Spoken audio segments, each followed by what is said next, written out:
Nestled amidst the rolling hills of Bavaria, the Hinterkaifeck farmstead stood as a silent sentinel. Its weathered timber frame and sturdy stone foundation spoke of generations past, their lives intertwined with the land. Andreas Gruber, the family patriarch, ruled with a firm hand. His wife, Cecilia, bore the weight of the household chores, her weathered face etched with the passage of time. Their widowed daughter, Victoria, and her two young children, Cecilia and Joseph, completed the picture of rural domesticity. The younger Cecilia, a bright child of 7, brought light and laughter to the farmstead. Her little brother, Joseph, barely 2 years old, followed his sister with the unfaltering devotion only a toddler can muster. Victoria, still mourning the loss of her husband, found solace in the innocent affections of her children. Together they were a family bound by blood and the unspoken language of shared experience. The Hinterkaifeck farm, a world unto itself, seemed untouched by the encroaching shadows of a turbulent world. Yet, beneath the veneer of normalcy, a creeping unease had taken root. The farmhands spoke in hushed tones of strange occurrences, disembodied footsteps in the attic, the unsettling sensation of being watched. Andreas, a man of practicality, dismissed these whispers as mere superstition. His wife, however, felt the chill of an unseen presence, a creeping dread that tightened its grip with each passing day. The isolation of the farm, once a comfort, now felt like a curse.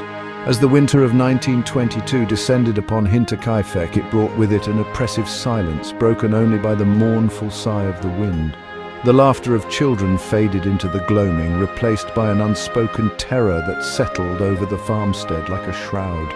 The stage was set for a tragedy so horrific, so steeped in mystery, that it would forever stain the idyllic landscape of rural Bavaria.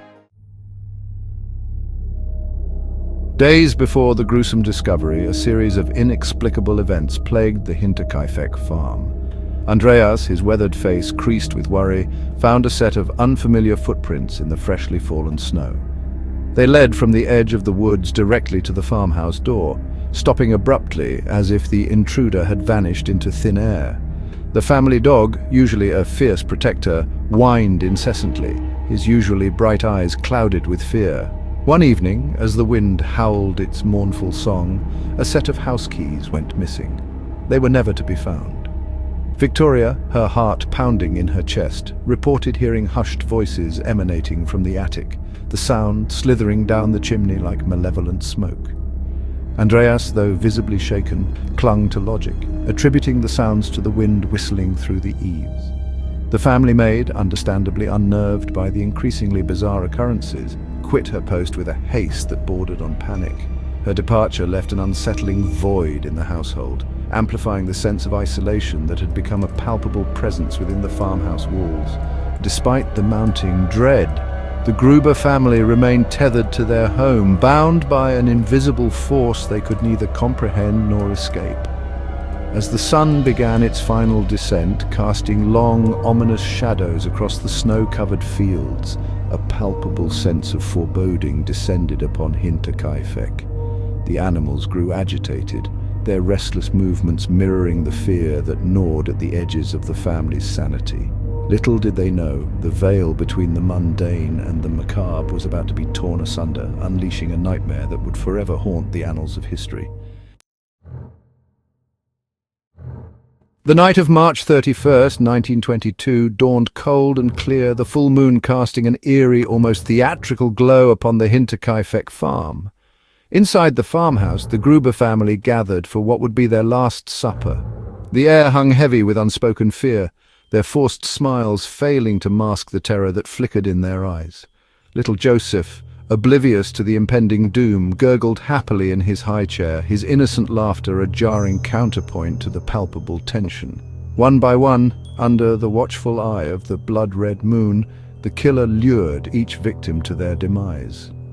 It began with the patriarch, Andreas, drawn to the barn by the sound of rustling hay. There, in the dimly lit barn, he met his end, bludgeoned to death by a mattock, the sharp metal biting into flesh and bone. His wife, Cecilia, hearing the commotion, rushed to her husband's aid. She met the same gruesome fate, her scream swallowed by the cold night air. Victoria, awakened by the muffled sounds of struggle, cautiously made her way downstairs, clutching her young daughter, Casilia, for comfort. The killer, lying in wait, pounced with a ferocity born of a depraved mind.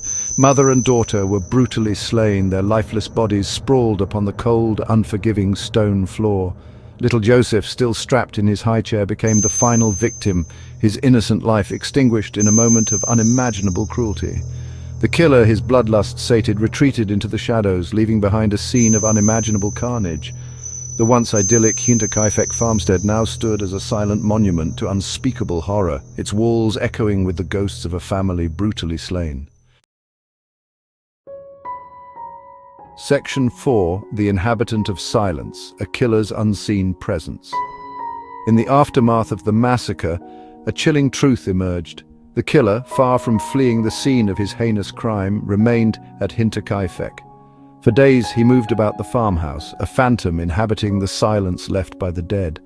He fed the cattle, ate the family's dwindling provisions, even meticulously tended to the stove fire as if seeking to maintain the illusion of normalcy within the charnel house. Neighbors, accustomed to the family's quiet routine, noticed nothing amiss.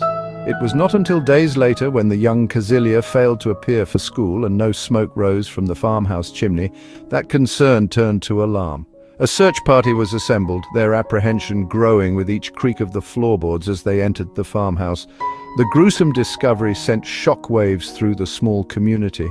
The brutality of the murders, coupled with the killer's audacious decision to remain at the crime scene, defied comprehension. It was as if the killer reveled in his macabre dominion over the Hinterkaifeck farm, a phantom lord presiding over his gruesome kingdom of the dead.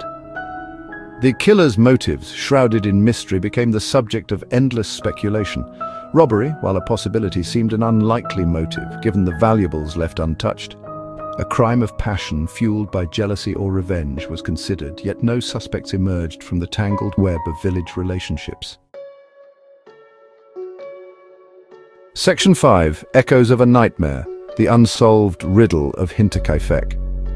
The Hinterkaifeck murders sent shockwaves far beyond the quiet Bavarian countryside.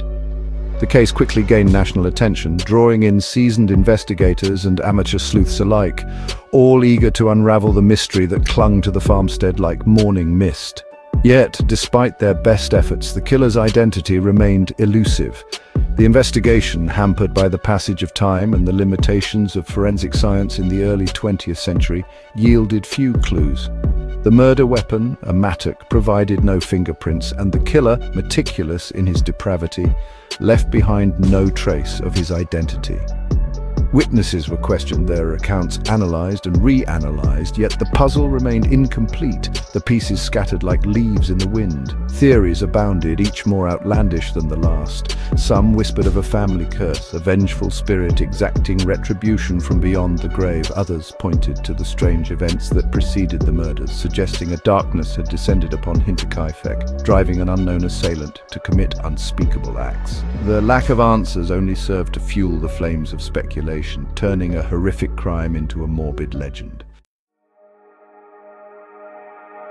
Section 6. A legacy of fear, Hinterkaifeck's enduring shadow. In the years that followed, the Hinterkaifeck farm stood abandoned, a silent sentinel to a tragedy that time could not erase. The villagers, haunted by the memory of the gruesome crime, avoided the farmstead, their whispers carrying on the wind like mournful echoes. The once thriving farmstead, now a decaying husk, became a macabre tourist attraction, drawing curious onlookers and paranormal investigators eager to catch a glimpse of the darkness that lingered within its walls. The Hinterkaifeck murders served as a stark reminder that even in the most idyllic of settings, evil could lurk, waiting for the opportune moment to rear its ugly head. The unsolved nature of the case only served to amplify the horror, leaving an indelible stain on the collective psyche of the community. The victims denied justice in life became tragic figures, their memory kept alive through whispered tales and hushed conversations. Today, the Hinterkaifeck murders remain one of Germany's most enduring unsolved mysteries. The farmhouse, demolished in 1923, is long gone, yet the echoes of that fateful night continue to resonate. The case serves as a chilling reminder of the darkness that can lurk beneath the surface of even the most seemingly peaceful communities, a testament to the enduring power of fear and the elusive nature of truth.